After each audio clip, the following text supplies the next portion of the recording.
Un nouveau jour se lève à Mang. Qui dit journée dit également nuit, n'est-ce pas? Ceci dit Dialoflika Bécha. Une nouvelle nuit tombe sur la ville de Mang. Mang qui est une ville de l'ouest ivoirien connue pour ses belles montagnes et surtout pour ses traditions extraordinaires. Des traditions qui font languir le peuple ivoirien. Mais laissez-moi vous dire que derrière cette image paisible, des drames récents ont marqué les esprits.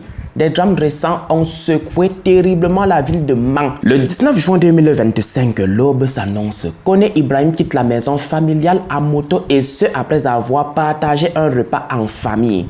Un geste simple, banal et presque quotidien. Mais ce soir-là, Ibrahim Koné ne le sait pas encore, mais c'est son dernier repas en famille. Parce que ce soir-là, il ne reviendra jamais. Pendant des semaines, ses parents vivent dans l'attente, dans l'angoisse et surtout dans l'espoir fragile de le revoir franchir la porte. Et pour ceux-là qui ne le savent pas encore, Mang quelques mois plus tard avait été bouleversé par l'affaire Kwalaga Bangba, un jeune adolescent de 15 ans qui avait été utilisé par le jeune Arnaud paysan de 22 ans.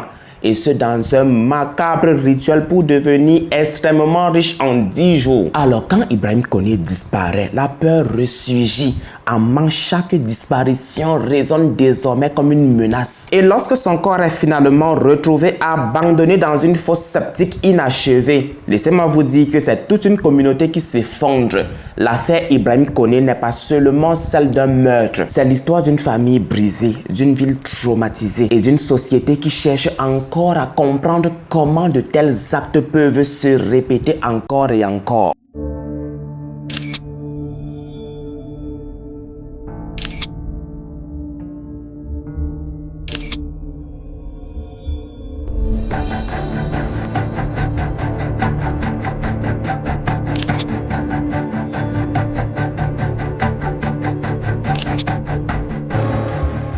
Oh my God, oh my lovely goodness, my dear lovely God Bécha, please let me tell you something, let me tell you. Dear lovely God Bécha, comment est-ce que tu vas?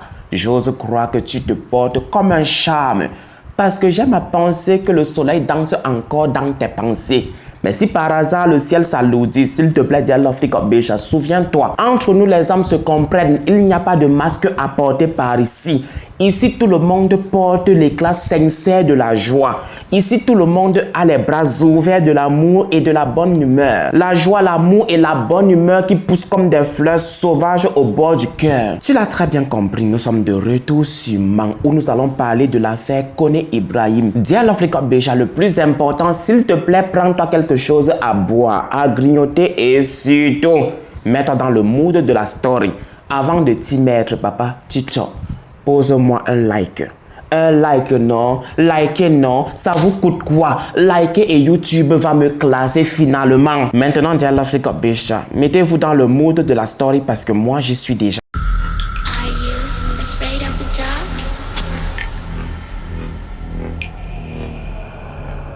Are you scared?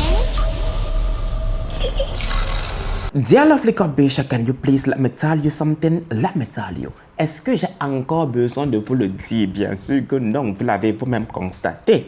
Oui, j'ai changé toute l'ambiance de la vidéo et ce parce que je n'arrivais du tout plus à m'y résoudre. Je suis rouge dans la vidéo. J'étais rouge dans la vidéo et personnellement, ça ne m'arrange pas. Anyway, dear lovely God Bécha, revenons à nos moutons égarés, n'est-ce pas? Il s'appelait Ibrahim Koné. Il avait 23 ans et il était originaire de la ville de Mang. Le 19 juin 2025, Ibrahim Koné enfourche sa moto et quitte la cour familiale aux environs de 21h par là. Et ce, après avoir partagé un repas avec sa mère. Un moment simple mais convivial. Un moment simple mais révélateur. Ibrahim était un homme de foyer. Ibrahim était un homme attaché aux siens. Ibrahim était également un homme respecté, discret et sans histoire. Un homme ordinaire profondément ancré dans sa communauté. Nous sommes le jeudi 19 juin 2025.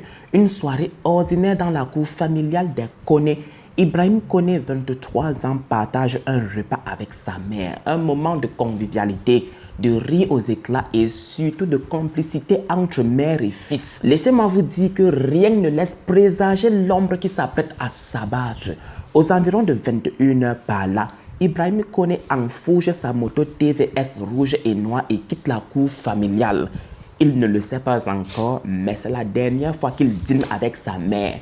Il ne le sait pas encore, mais c'est la dernière fois qu'on le verra en vie parce que ce soir-là, il ne va jamais revenir. Des heures passent, Ibrahim ne rentre pas et surtout son téléphone reste sous silence. Pas sous silence dans le sens que vous comprenez, bien sûr que non. Son téléphone est littéralement éteint. Voilà que le lendemain matin, sa mère veut aller au marché. Elle demande à son mari, Koné Lansine, de demander à son fils, à leur fils tout autant pour moi, de l'accompagner au marché à moto. Illico presto, Koné Lansine s'exécute. Il prend son téléphone, lance le numéro de son fils, de leur fils tout autant pour moi une fois encore. Mais malheureusement, rien. Pas de tonalité. Pas de réponse. Qu'est-ce qui se passe par ici? Koné Lansine recommence encore et encore. De 10h jusqu'à 11h du matin, Koné Lansine essaye d'appeler son fils. Près d'une heure, il essaye le numéro de son fils, mais malheureusement, rien. Pas de réponse. Pas de tonalité comme je vous l'ai tantôt dit. On dirait qu'Ibrahim a fait exprès d'éteindre son téléphone. Sa mère, elle aussi, va essayer. Mais malheureusement, c'est le même silence. Je demande what is going on there? Qu'est-ce qui passe à qui? Qu'est-ce qui se passe par ici? Il est où Ibrahim? Et voilà qu'aux environs de 16h par là, et ce après la prière de 16h, Madame Koné fait asseoir son mari pour lui parler d'une sordide conversation qu'elle a eue avec les amis de son fils.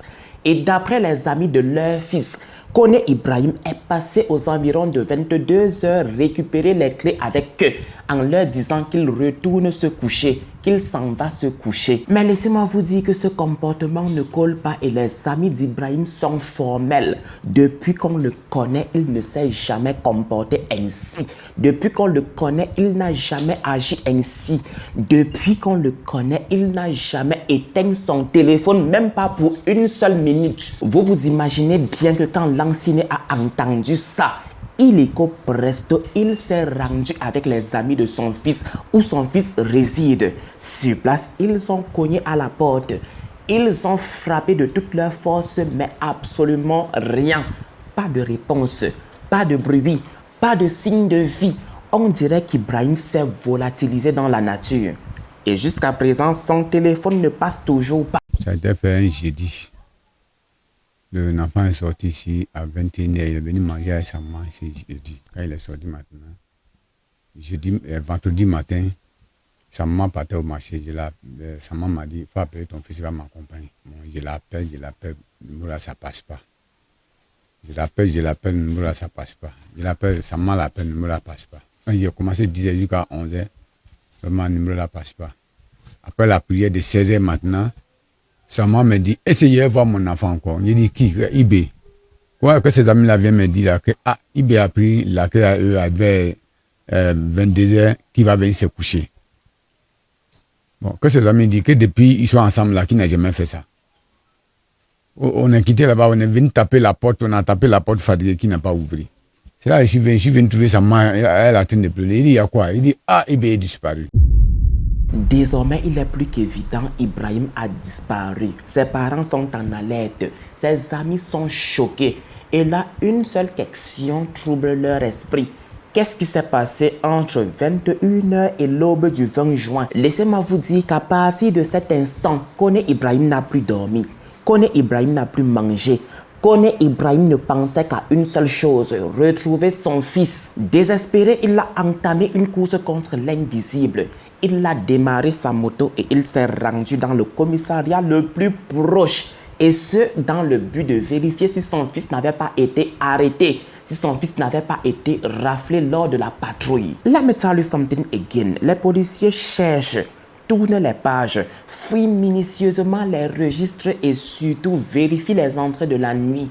Chaque ligne lue est une promesse. Chaque page tournée est une promesse pour Monsieur Koné Lansine. Et chaque silence une énorme déception pour lui. Mais Ibrahim n'y est pas. Pas de traces, pas d'arrestation et surtout pas de mention. Je vous l'ai tantôt dit, Koné Lansine est déterminé, plus que déterminé à retrouver son fils. Ceci dit, il ne compte pas s'arrêter là, bien sûr que non. Il va à nouveau démarrer sa moto et se rendre dans un autre poste de police. Et laissez-moi vous dire que l'espoir s'amémise, mais il persiste. Koné Lansine répète encore et encore le nom de son fils. Kone Ibrahim, malheureusement, monsieur, nous ne l'avons pas ici. Personnellement, je ne sais pas si j'exagère ou pas, mais laissez-moi vous dire que partout où monsieur Lansine est passé, c'était la même réponse, la même absence et le même silence. C'était comme si Ibrahim avait été effacé. C'était comme si le monde refusait d'admettre qu'il avait existé. Et chaque silence, chaque refus ne faisait que confirmer ce que monsieur Lansine avait dans sa tête. Quelque chose ne cloche pas. Oh my lovely goodness, je voulais plutôt dire ceci. Quelque chose cloche, quelque chose ne va pas. Chaque porte que monsieur Lansine pousse semble le ramener au même mur. Chaque registre ouvert semble confirmer l'impensable. Ibrahim s'est volatilisé. Et personne ne sait ni où ni comment. Une fois de plus, dear lovely Bécha, je voulais dire ceci. Personne ne sait où ni comment. 2 jours se sont écoulés depuis la disparition d'Ibrahim. 2 jours sans réponse, 2 jours de silence, 2 jours d'angoisse, 2 jours sans sommeil. Kone Lansine, son père, est épuisé. Mais laissez-moi vous dire qu'il refuse catégoriquement de lâcher prise. Ce matin-là, Kone Lansine se rend à la PJ, le cœur lourd, les mains tremblantes. Il espère que les nouveaux registres lui apporteront finalement une réponse, un nom, une trace, un signe. Mais une fois sur place, c'est une autre porte qui se ferme lamentablement au nez de monsieur Kone Lansine. Kone Ibrahim, non, malheureusement, il n'est pas ici. Vous devriez essayer avec la gendarmerie. Encore un détour. Encore une attente, encore une autre porte qui se ferme une fois de plus lamentablement sous son nez. Vous pensez sincèrement que cela va le décourager? Bien sûr que non, c'est mal connaître monsieur Kone Lansine. Comme je vous l'ai tantôt dit, il est plus que déterminé à retrouver son fils. Il est prêt à remuer ciel et terre pour retrouver son fils. À la gendarmerie, laissez-moi vous dire que l'atmosphère est lourde. Kone Lansine, le regard vidé par l'inquiétude, tend le nom de son fils Kone Ibrahim. Les agents ouvrent les registres, fouillent minutieusement, scrutent chaque colonne. Chaque silence est une gifle pour monsieur Kone et chaque ligne est une attente interminable pour lui. Les agents de la gendarmerie passent en revue les noms de tous ceux qui avaient été interpellés récemment. Des dizaines, voire même des centaines. Mais malheureusement, Ibrahim n'y est pas. Son nom ne figure nulle part. Pas de traces, pas de signe de vie. C'est comme s'il n'avait jamais existé nulle part. Il est tard, trop tard pour espérer une réponse, trop tard pour continuer à tourner en rond. Kone Lansine, vidé par l'angoisse, décide de rentrer chez lui et d'attendre le jour levé. Le samedi matin, Kone Lansine se réveille avec une seule idée en tête. Officialiser ce que son cœur redoute depuis fort longtemps. Ce matin-là, Kone Lansine retourne à la PJ. Cette fois-ci, ce n'est pas pour chercher, bien sûr que non. Kone Lansine a déjà assez cherché et il en a marre. Le regard droit, la voix brisée, Kone Lansine prononce les mots que tout parent redoute. Je suis venu vous parler. Je suis venu faire une déclaration. Mon fils Ibrahim a disparu. Il a pris mon tour, j'allais au commissariat de Libreville, j'allais demander. Il dit, est-ce que mon fils n'a pas l'air nouveau? Ils ont regardé les cahiers, ils ont dit, bon, il faut donner son nom. Il s'appelle Kone Ibrahim. Ils ont regardé les papiers, ceux qu'ils ont pris la nuit, ils ont regardé, il n'a pas là-bas. Je suis allé au premier, il a demandé, même ceux, ils ont demandé, ils disent, non, ceux qui ont les pris là, que Kone Ibrahim n'a pas dedans. Je suis allé chez les PJ, encore, je suis allé demander. Je les ai expliqué comme ça. Il dit, ah, il n'a pas l'air nouveau. Ils ont dit que non, qu'il faut aller à la gendarmerie. Je suis allé à la gendarmerie, il a demandé, et ils ont regardé les cas, ils disent, non, ceux qu'ils ont pris là, que ce n'est pas l'air nouveau. Vendredi soir maintenant, il dit bon, je vais attendre samedi, aller faire déclaration. Moi, je suis parti. Il dit, ah, je suis venu vous parler problème là hier, mais il a fait déclaration. Il dit, mon fils est perdu. Ce n'est plus une inquiétude, bien sûr que non. Ce n'est plus une absence, bien évidemment que non. Laissez-moi vous dire que c'est une disparition pure et dure. Et avec la déclaration de Lansine, l'affaire change de visage. Elle devient réelle, elle devient urgente. Et le samedi 21 juin 2025, elle bascule dans l'étrange. Alors que la famille Kone est plongée dans l'angoisse, un message surgit. Il provient du téléphone d'Ibrahim. Selon les enquêteurs, celui-là qui sera plus tard inculpé pour son meurtre a pris possession de son téléphone et laissez-moi vous dire que ce qu'il a écrit est tout aussi glaçant qu'absurde. Papa, maman, je vais bien. Je viens tout juste d'arriver à Bamako. What is going on? What is going on with me? Qu'est-ce que j'ai dit là? Je voulais plutôt dire ceci. Papa, maman, je vais bien. Je vais très bien même. Je viens à peine comme ça d'arriver à Bamako. Voilà qu'en l'espace d'un court instant, l'espoir revient, les cœurs s'allègent. On se dit peut-être qu'il a voyagé, peut-être qu'il est vivant, peut-être qu'il a tout juste voulu s'éloigner des gens. Mais très vite, le doute revient. Un voyage à Bamako, organisé en pleine nuit, sans dire au revoir, sans bagage. Non, ça c'est chelou. Comment mon fils qui a dîné avec sa mère, qui a quitté la maison familiale aux environs de 21h, a pu organiser un si long voyage et se sans dire au revoir à sa mère, sans prendre de bagages, sans prévenir personne. Et surtout qu'il est passé aux environs de 22h récupérer la clé entre les mains de ses amis. Et leur a dit qu'il retournait se reposer. Leur a dit qu'il rentrait se reposer. Et tout à coup, comme ça, il envoie un message. Papa, maman, je vais bien. Je vais super bien. Je suis arrivé à Bamako. Ah non, quelque chose cloche. Oh non, quelque chose ne tourne pas en rond par ici. Ce message censé rassurer devient le point de bascule. Ce n'est pas une preuve de vie, bien évidemment que non. Quelqu'un peut avoir ramassé son téléphone. Quelqu'un peut avoir volé son téléphone. Quelqu'un peut avoir confisqué son téléphone et écrire à sa place. Laissez-moi vous dire ceci. Personne n'est né de la dernière pluie, bien sûr que non. Ils savent très bien que c'est une tentative de diversion. Et pour qu'on une certitude s'installe, ces mots-là n'ont pas été écrits par son fils. Il y a un adage de chez moi qui dit 99 jours pour le voleur, un seul jour pour le grand patron. Un mois après la disparition d'Ibrahim, alors que le silence semblait avoir englouti toute vérité, voilà que le suspect principal, Abou, l'un des amis proches d'Ibrahim, pour ne pas dire son meilleur ami, pensait que l'affaire était derrière lui, pensait que toute vérité était derrière lui. Il croyait que les parents d'Ibrahim avaient gobé son histoire du voyage au Bamako. J'ai encore dit au Bamako. Dear Lovely God Bécha, vous allez m'excuser pour cela. Je voulais plutôt dire ceci. Il pensait que les parents d'Ibrahim avaient gobé son histoire de voyage à Bamako. Il pensait que tout le monde avait cru en son mensonge, que son mensonge s'était transformé en vérité. Mais une fois de plus, laissez-moi vous dire qu'il y a un proverbe de chez moi qui dit « Quand ton heure arrive, je vous assure que même l'escargot vous mord. Et la morsure de cet escargot-là devient mortelle pour vous. » Pensant être hors de portée, laissez-moi vous dire que Abou a commis l'irréparable. Abou a pris le téléphone de son ami. Il a sorti la carte SIM de son ami et il a introduit la sienne. S'il vous plaît, il ne s'est du tout pas arrêté là, bien sûr que non. Il a pris le téléphone de son ami. Je ne sais pas si c'était toujours le compte de son ami et il s'est filmé. Un TikTok.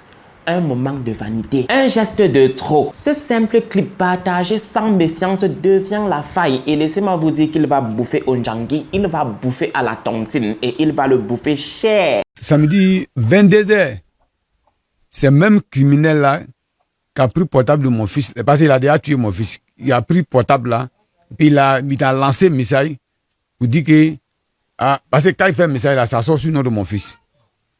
Qu'on est Ibrahim, comme maman, papa, mais que je vais bien, je suis arrivé à Bamako. Quand il a dit ça, sa maman était partie en mouche. J'ai dit, en même temps, là, le moment où j'appelle sa maman, ses amis là sont déjà informés sa maman, car il a envoyé un message. Bon, il dit d'accord. Quand nous tous on était contents, il dit, mais comment mon fils il peut se déplacer comme ça? Quelqu'un qui a mangé avec sa maman? Et on peut organiser un long voyage comme ça la nuit, vers 22h comme ça, et puis partir. Il y a une femme ici, là, la mère de son ami là. Quand je suis parti là-bas, il dit lui n'a pas d'accord. Comme Missa, lui n'a pas d'accord. Quand il a dit il n'a pas d'accord, là, ça dit, je veux tellement que ça m'a effrayé même là. Je me suis retourné en même temps, je suis venu à la maison. Il dit, ça là, il a fait comment encore? On a pris 3 semaines. On a dit que si son argent fini, il va nous appeler. La 4e semaine maintenant, commencement de 4e semaine là maintenant, le salaud là, il a enlevé la puce de mon fils dans son portable pour faire TikTok. Il a fait film, puis il a lancé sur TikTok. Quand tu mets un puce sur le portable là, ça sort sur le nom de mon fils. Dès que lui il a lancé son vidéo là, c'est sorti sur les amis de mon fils. Environ de 7h du matin, ils sont venus taper la porte. Ah, quoi, tonton, il faut sortir que c'est lui qui a un portable de Ibila qu'on a trouvé sa photo. Qui l'a fait photo là, ça fait 3 jours aujourd'hui. Il dit d'accord. En même temps, il lui dit, bon, donne-moi son numéro. À ce temps-là, il a déjà mis lui-même, il a déjà mis sa puce move. Il dit, donne-moi son numéro là. Il donne son numéro, il l'a appelé. Il dit, Abou, tu es où? Il dit, je suis dans le camp de Comzone. Il dit, d'accord. Il faut venir, j'ai mes enfants qui sont malades là, tu vas faire pipi pour eux. Et il me dit, ben, depuis quand tu fais pipi de mes enfants? Il dit, mais comme ton frère n'a pas là, ton frère, lui, il a voyagé, c'est à cause de ça, il t'a appelé. Il dit, mais il faut envoyer dans la clinique là. Il dit, mais c'est toi, bon, maintenant, comme tu veux, il dit, c'est toi-même, j'ai besoin. Il dit, bon, maintenant, il dit, bon, ah, d'accord, on a qu'à se trouver dans la clinique de mon grand frère. Il n'y a plus de moto, je suis parti là-bas. Je suis allé trouver, il n'a pas là, je l'appelle. Il dit, Abou, vous venez. Il dit, non. Il dit, bon, qu'il faut te retourner à la maison, qu'on a qu'à se retrouver chez mon grand frère. J'ai plus de moto encore, je suis venu. Je suis venu trouver Oumar là. Oumar, il a appelé, Dieu merci, comme petit là, il est clair, il a mis portable là-haut pareil. Il dit, Abou, il dit, mais qu'on tu t'attends ici, hein. Il dit, non, faut dire qu'on que j'ai de quoi. Il dit, Oumar, faut pas donner ma poche à quelqu'un. Je suis retourné encore venu à la maison ici. Quand il fait son numéro, maintenant, ça passe pas. Il fait son numéro, ça passe pas. Après, on a changé portable. Quand on l'a appelé, il a décroché. Mais l'un de mes voisins ici, c'est qui a pris portable. Il dit, mon fils, il faut venir. On est dans le même quartier si on se connaît. Moi-même, j'ai un enfant comme toi. Viens, on va parler amiable. Ça, c'est un travail qui a commencé comme ça. Il dit que non, il ne vient pas. La femme là, lui, est blagué. Après, bon, il dit, je viens. Après, il m'appelle, il dit qu'il ne vient pas. Moi, il n'a qu'à le trouver en bas là-bas. Je suis parti. Quand j'ai pris la route là, ma femme a pris la route derrière moi. Les voisins là, ils ont pris la route là derrière moi. Ils voient maintenant, les deux là, ils sortent. Ils sortent maintenant, ils tournent comme. C'est-à-dire, quand tu le vois à ce temps-là même là, il n'a pas un visage de l'homme, quoi. Si je n'étais pas fâché là, non, parce qu'il y avait un problème, c'est pour ça que je me suis arrêté devant lui. Sinon, c'est lui là, si tu le vois là, tu le vois pas comme un homme, quoi. Parce que Dieu a déjà montré qu'il a déjà tué quelqu'un. On sent ça dans son visage. Il dit, bah, Abou, allons. Il dit que lui que si c'est pour partir devant la loi, qu'on a calé la gendarmerie. Moi, il dit non, c'est moi qui t'ai arrêté. Moi, je vais où je veux.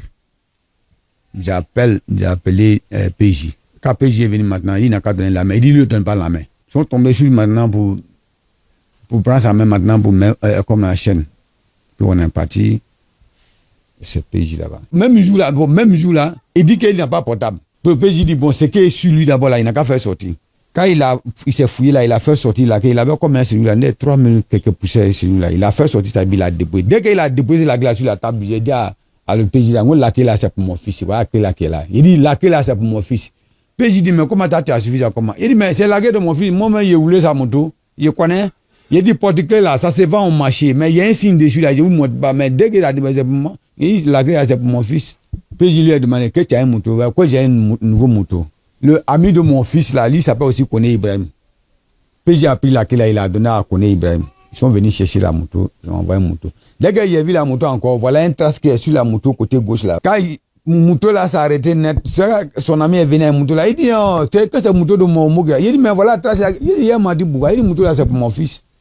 Il dit, non, que c'est pas pour mon fils, que lui il a payé. Oui, il allait chez le commerçant là, pour aller falsifier le numéro de châssis de moto là. C'est Dieu pour tout le monde. Il a oublié un chiffre sur reçu d'achat de comment on appelle ce gars. Le gars lui a donné 10 000, ils ont fait un papier comme ça. Bon, quand PJ a ouvert là, PJ a regardé lui son papier, il a regardé le chiffre là, en même temps PJ a fermé papier là. On lui a demandé, on dit bon, Abou, tu as payé dans quel magasin? Il dit en ville. On lui a pris pour aller tourner dans Mans. Il n'a pas trouvé magasin là. Ils sont venus, il dit bon, on dit, mais le vieux, ton fils a payé moto là. En tout cas, moi, je ne sais pas, mais mon fils a payé moto là dans carton. Son ami là, ami de mon fils, même, lui, il a suivi sa mère. Comment je connais le coin? Ils sont partis. À ce temps-là, ils ont déjà écrit le numéro de châssis pour donner à PJ là. Les deux là, ils sont partis. Quand ils sont allés là maintenant, le gars, il a fait sortir papier. Il a regardé, il dit, mais c'est Koné Ibrahim qui a payé moto là. C'est là, le commerçant qui a falsifié le papier là, quand ils sont partis le prendre maintenant, lui dit, ah, en tout cas, le premier papier qu'il m'a envoyé là, c'était le nom de Koné Ibrahim là, comment j'ai vu. Le PJ là, ils ont mis la main sur lui.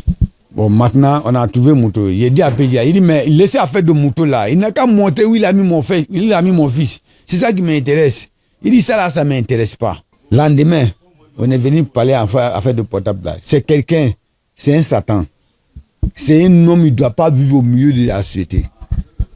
Ils ont pris un jour encore avant de trouver portable encore. Ils l'ont frappé jusqu'à il a chié. Avant qu'il va dire qu'il a portable. Il avait dit qu'il n'a pas portable.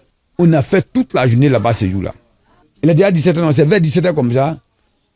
Il a dit à PJ, quel portable là se trouve chez lui à la maison où il dormait. On l'a mis dans 4x4 encore. Où il a enterré mon fils là, où ils ont enlevé quoi là. C'est là-bas il dort. Ils sont allés fouiller chez lui, ils ont fait sortir portable là. Je suis arrêté à madame PJ là est venu, il m'a montré que voilà le portable de ton fils. Bon maintenant là, on a tous les preuves. Le portable, moto là c'est pour ton fils. Portable là c'est ton fils. Maintenant là, où c'est tout ton fils là, c'est là maintenant, on va faire ça demain. On est venu maintenant, demain encore. Venir parler. On est venu parler, lui demander pardon. Moi-même, je suis le père de comment on appelle, Ibrahim Koni là. J'ai attrapé, malfaiteur là, j'ai attrapé son pied. Il dit pardon, pour à cause de Dieu. Si c'est son matériel là tu veux là, je vais te donner. Il faut me montrer où tu as déposé mon fils. Si tu me montres mon fils là vivant là, j'ai dit à mon fils, prends. Mon fils ne va même pas parler. Tu vas prendre tout, tu vas partir avec ça. Montre-moi où il est. Il dit que lui, mon fils est parti. Mon fils est parti en Europe. Que mon fils va m'appeler. Il n'a pas tué mon fils. Que mon fils va m'appeler. Il ne peut pas tuer mon fils. Que mon fils va m'appeler. Comment je suis pressé, mon fils va m'appeler. Appeler là. On a fait 2 mois dans ça. Toujours quand j'y vais derrière lui, il dit pardon, il faut montrer mon fils. Et il dit il faut avoir pitié de moi, Abou. Il dit ton fils est parti en Europe. Il dit maintenant les nids ont différé. Bon, pour trouver mon fils là maintenant, c'est là où on a commencé maintenant. C'est là il m'a fait pleurer. C'est un Satan, il n'a pas sentiment. Il m'a fait pleurer. Toujours il m'a demandé pardon.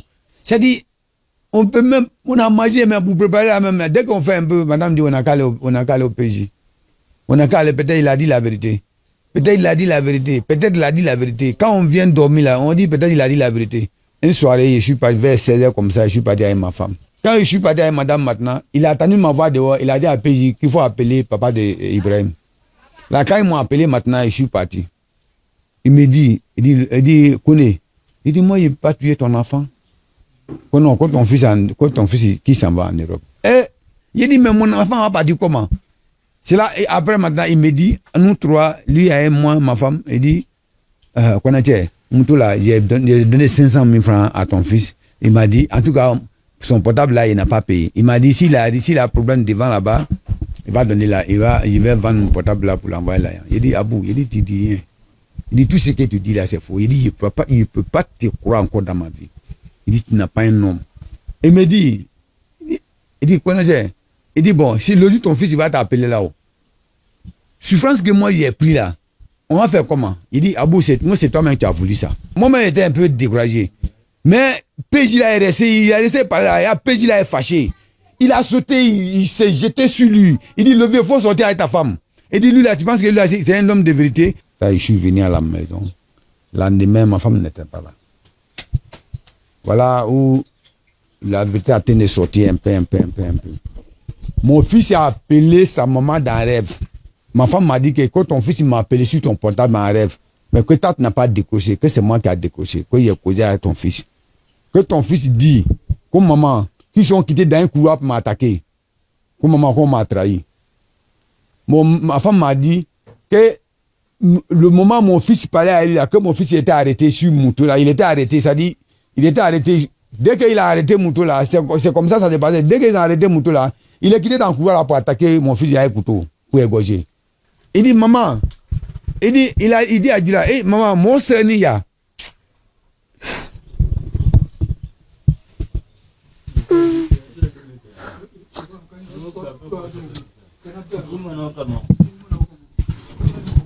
c'est pas du tout.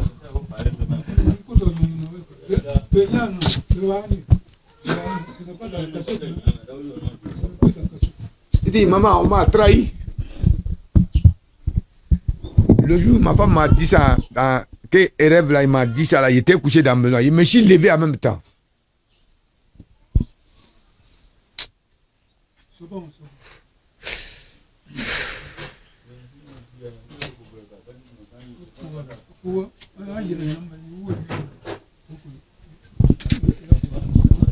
Je suis allé faire mon enquête. Il a parlé de petites mosquées. Ma femme m'a parlé de qui m'a parlé de petites mosquées. On a beaucoup de petites mosquées ici. Bon, j'ai commencé à la mosquée de Timora. Il a commencé à fouiller. Même dans les bas-fonds, je suis rentré. Les femmes qui font jardin là, il les demandé est-ce que vous n'avez pas senti quelque chose de pourri quelque part ici là? Il avait dit que ça fait combien d'années que toujours elle vient ici, qu'il n'a jamais entendu une odeur de électrique comme ça. Il est d'accord, il n'y a pas de problème. Il a fait 2 jours, j'étais en train de faire recherche. Deuxième jour, mon grand frère il est quitté tellement que je suis fatigué même là. Il n'arrive plus à manger. Je suis allé m'asseoir chez lui là-bas. Il dit, grand frère, il dit, mon fils il est perdu depuis combien de semaines aujourd'hui? Il dit, la soeur, il dit, je ne suis pas au courant. Il dit, mais tu n'es pas au courant, il est en train de chercher, j'ai en train de faire mon enquête.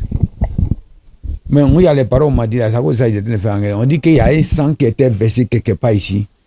Moi, ce sang là, où sang a été versé là, moi, ça va, c'est ça, il cherche. C'est là que je suis parti, j'ai commencé à marcher, il a vu chez lui. Et puis, j'ai vu quoi là? Il y a le niche à côté, bien, il y a un plus à côté. Il dit, moi, le couloir que ma femme m'a dit là, moi, c'est ça qui est là. Est-ce que c'est pas ça qui est là? Je suis rentré dans le couloir là, j'ai regardé. Parce qu'à début, il a fait des dégâts là, la pluie est venue. On ne voit pas ça encore. Ah, ça c'était vers 17h maintenant. Où ils ont fait des dégâts, il a fait des dégâts derrière la maison là. Il y a une fille là-bas, mais sa petite était malade. Ça faisait 2 jours à l'hôpital, elle ne parle pas. Bon, elle ne peut pas trop durer avec moi. Mais c'est elle qui a, tout ce qu'elle a dit, c'est ça ma femme m'a dit, c'est que mon fils a dit à sa maman, c'était comme ça. Lui, la femme m'a dit, il dit, le vieux, c'est ça là tu cherches. Il dit, ça là était trop. Tout le monde a vu ça là, mais personne n'a fait de déclaration de sang là. Il dit ça là, il dit la personne que je sais pas si ton fils est mais ça là, la personne était égorgée. La femme là, il dit il avait comme tu as déjà attrapé le jeune là, il ne veut plus parler. Je vais te dire tout.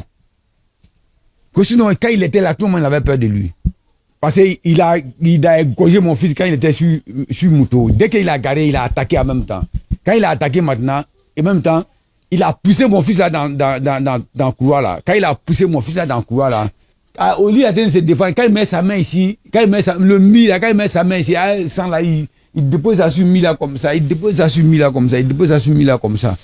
Jusqu'à mon fils allé, où il y a niche là, mon fils allé tomber là-bas. C'est là-bas, sans poigler là, et réagir. La femme dit que non, que la personne a été égorgée. Et puis quoi, c'est pas sang de mouton, c'est pas sang de bœuf, c'est pas que c'est sang de l'homme. C'est après ça maintenant, quand j'ai vu la femme là m'a dit ça là. On n'a pas dit aux prisons, ils ont fait sortir.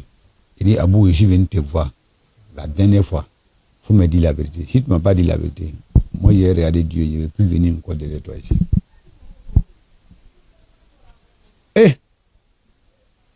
Il dit, Abou, le temps que tu as fait dans la main de la loi là-haut, la main que tu as blessé mon fils là-haut, tu as donné à qui pour s'équiper de lui? Il dit, ton fils là, je suis venu déposer à la gare. Il dit, d'accord. Il dit, Abou, il dit, tu dis ou tu dis pas, moi seulement là, je ne viens plus derrière toi ici encore. Il dit, c'est Dieu, il est réalisé maintenant. Il m'a fait souffrir. La manière il m'a fait souffrir. La manière le criminel m'a fait souffrir. C'est ça qui me fait pleurer. Je ne sais pas, quand même là, je vais oublier ces souffrances-là. La manière que la fille a dit qu'il a le sang était comme ça, c'est lui-même, il a pris tol. Il a pris tol, puis il allait gratter la maison pour enlever le sang sur la maison. Il a gratté les peintures des gens pour enlever le sang. Mais avec tout ça là, c'est Dieu ne doit pas, avec tout ça, il y a les points qui sont restés. Même jusqu'à présent, le point là. Mais je suis allé regarder ça. Ça tellement que ça a duré, c'est devenu couleur chocolat. Et il ne dit pas la vérité. Moi-même là, j'ai été de faire mon enquête maintenant, comment j'ai trouvé mon enfant. Un jour, je suis resté ici. Ces voisins là maintenant, voisins des salauds là, ils sont venus. Dès qu'ils sont arrivés chez moi, ils se sont jetés à terre. Il dit, Kondé, il faut aller voir dans le trou là. C'est là-bas, ton fils est tout. Là, ce qu'ils ont dit là, c'est la vérité. C'est là-bas, il c'est tout mon fils. Allah.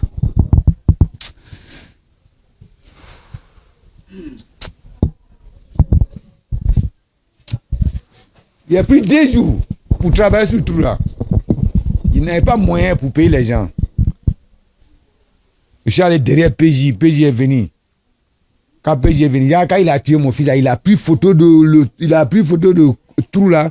Ça est dans son portable. Dès qu'il est monté à PJ, PJ a fait sortir son portable de salaud là même. Il a dit, mais voilà, cette photo là, ça c'est tout dans son portable.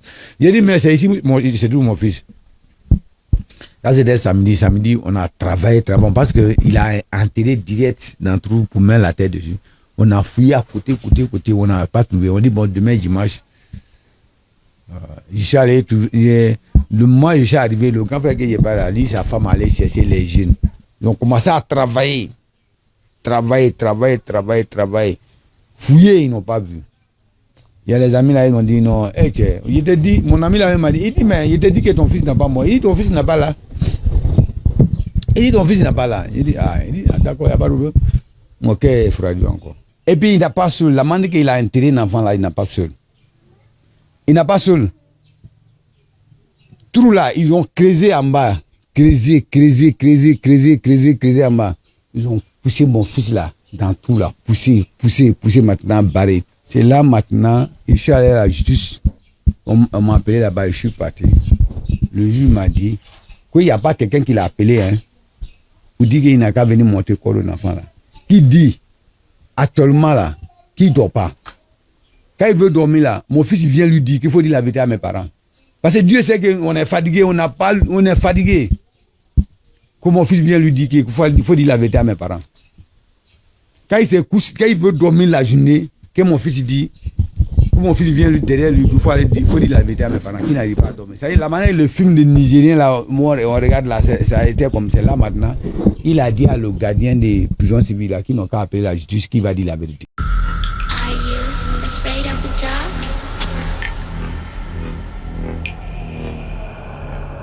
Are you scared? Voilà qu'après plusieurs semaines d'enquête, de doutes, de silence et de soupçons, Abou finit par craquer. Il parle, il confesse. Et laissez-moi vous dire que ce qu'il dit fait littéralement froid dans le dos. Ce qu'il dit change tout, change la donne de l'histoire. Le mardi 9 septembre 2025, sous un soleil impitoyable qui écrase tout sur son chemin, qui écrase le sol, brûle les visages et surtout alourdit le silence. Les autorités judiciaires et policières avancent. Personne ne recule, pas devant la chaleur et même pas devant l'horreur à venir. Sous la supervision du juge d'instruction Yoro, vous allez m'excuser, Diallo Flega Bécha, je voulais dire ceci. Sous la supervision du juge d'instruction Yoro, de l'officier enquêteur Diaby Ibrahim, celui-là même qui avait institué, qui avait lancé les premières investigations, et sous la supervision du substitut du procureur de la République Diaïs Célestin, l'opération d'exhumation commence. Le sol est sec, le silence pesant, chaque coup de pelle est plus qu'un geste. C'est une promesse de justice, une menace pour le mensonge et une vérité qui s'approche. Les visages sont tendus, les regards fixés sur la fosse. Comme je vous l'ai dit, ce jour-là, le soleil ne pardonne rien. Le soleil écrase tout sur son passage.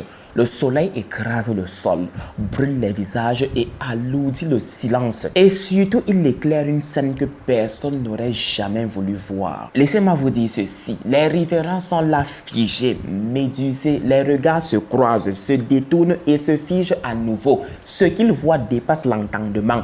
Les pelles creusent plus qu'une fosse. Les pelles déterrent une vérité longtemps enfuie. Et cette vérité-là n'a plus de chair, plus de visage. Ce jour-là, ce n'est pas un corps qu'on retrouve, c'est le squelette d'Ibrahim Koné qu'on retrouve. Le temps a fait son œuvre, mais la terre, elle, a gardé le secret jusqu'au jour où Abou a décidé de se confesser. C'est là, il est venu montrer le coin là, que c'est ici. Mais on lui a demandé, mais l'enfant là, vous avez été enterré où? Que ce côté-là, il est là. 23h, ses amis là sont venus taper la porte. Dès que je suis arrivé, les enfants là, ils ne savent pas s'expliquer. Dès que je suis arrivé là-bas, il dit, ah, le truc qui est allé fouiller là, ils sont partis entourer ça. Hein. On dit c'est là-bas, qui dit que c'est là-bas, il a tué Ibébi, il a déposé là-bas. Il dit, c'est là, lendemain, ils sont venus fouiller, ils ont trouvé mon fils. Ils ont trouvé mon fils. C'est os maintenant, ils ont trouvé. sincèrement, Abou, je ne veux pas que Abou n'a qu'à vivre sur... Je ne veux pas qu'il n'a qu'à le tuer, mais je ne veux pas qu'il n'a qu'à être dehors jusqu'à sa mort. Moi-même, sincèrement, je ne veux pas le voir. Laissez-moi vous dire que le choc est total, l'horreur absolue, mais le doute, lui, s'efface. Malheureusement, comme vous l'avez entendu, Ibrahim n'a pas disparu. Ibrahim n'a malheureusement jamais quitté Mang. Il n'a jamais voyagé. Il n'a jamais posé ses pieds à Bamako, pire encore en Europe. Le triste dans l'histoire est que Ibrahim a été enterré, effacé. Comment vous le signifiez? Comment vous dire cela de la plus belle des manières pour que ça ne paraisse pas trop cru? La vie est tellement bizarre, comme je vous l'ai toujours dit. L'être humain est le plus grand des labyrinthes qu'il a été donné à Dieu de créer. Abou, celui-là même qui connaissait tous les secrets d'Ibrahim, qui partageait ses rires, qui partageait ses boissons, son eau, qui étanchait sa soif au même moment qu'Ibrahim. C'est le même qui a décidé un jour de le faire taire. C'est le même qui a décidé un jour de préméditer sa mort, de dissimuler son cadavre et d'orchestrer un voyage en Europe en passant par Bamako. La trahison est immense, le choc irréversible, et pour la famille Koné, cette vérité est une blessure qui ne cicatrisera jamais. Comment est-ce que cela peut cicatriser quand elle a été infligée par une personne proche? Mais laissez-moi vous dire que c'est aussi un soulagement cruel, car après plusieurs semaines de recherche, de nuits blanches, de portes closes et surtout de regards fuyants, la vérité est enfin là et avec elle une possibilité de faire le deuil. Are you afraid of the dark?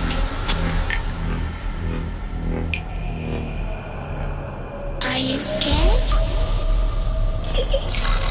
Selon une source policière, Abou aurait évoqué une histoire de cocufiage comme mobile du meurtre, une jalousie intime, une blessure d'ego, un soupçon devenu une obsession. Ce qui aurait pu rester un conflit personnel s'est transformé en un drame irréversible. Une amitié de longue date brisée par la rancœur, une vie fauchée par une vengeance mal digérée, un crime prémédité, dissimulé, orchestré pour une histoire de cœur. Ce mobile, aussi sordide soit-il, jette une lumière crue sur les motivations d'Abou qui aujourd'hui est incarcéré à la prison civile de Mang. Comme vous l'avez très bien compris, et pour ceux-là qui ne l'ont pas compris, l'affaire est entre les mains de la justice.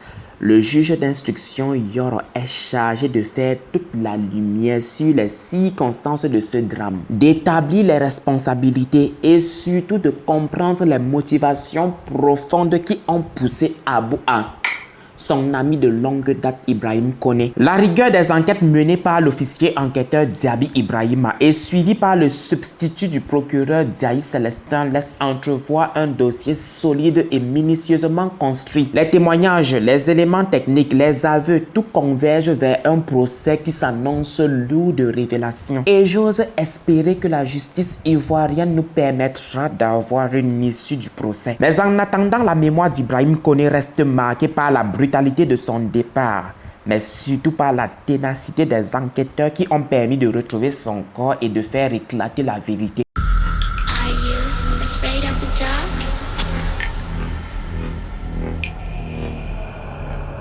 Are you scared? Et voilà, l'histoire d'Ibrahim Koné ne s'effacera jamais. Elle restera à jamais gravée dans les mémoires, non seulement à cause de la brutalité de son départ, mais aussi grâce à la ténacité de ceux-là qui refusent de le laisser sombrer dans l'oubli. Ce récit d'Aloflik Bécha est celui d'une amitié trahie, d'un silence brisé, d'une vérité déterrée. C'est aussi celui d'une famille qui a trouvé la force de faire face. Je voulais plutôt dire ceci, c'est aussi celui d'une famille qui, malgré la douleur, a trouvé la force de faire face. Et d'une justice qui lentement mais sûrement avance vers la lumière. Ibrahim n'est plus. Mais son histoire, elle, continue de parler. Et tant qu'elle sera racontée, il ne sera jamais totalement parti. Oh my God. Oh my God. Oh my lovely goodness. My dear lovely God Bécha, please let me tell you something. Let me tell you. Dear lovely God Bécha, qu'est-ce que je peux vous dire en plus? Absolument rien parce que j'ai déjà tout résumé. Alors, dear lovely God Bécha, si tu es resté jusqu'ici, s'il te plaît, écris en commentaire trahison. De là, on se reprend à très bientôt. May God bless you. Kiss! Mais avant, dear lovely God Bécha, s'il vous plaît, revenez. Chicha, ça. Ne faites jamais confiance en qui que ce soit. La confiance n'exclut pas la méfiance. Hey, faites confiance avec des réserves parce que c'est ton propre orteil qui joue aux innocents. C'est ton propre orteil qui joue aux innocents qui finira un jour par te trahir. Qui finira un jour par percer ta chaussure. Wallahi billahi. Mais vraiment, on a beaucoup de souffrance. On a beaucoup eu la tort. On est souffert. On est tellement souffert maintenant. Mais vraiment, on a beaucoup de souffrance. On a beaucoup eu la tort. On est souffert. On est tellement souffert maintenant.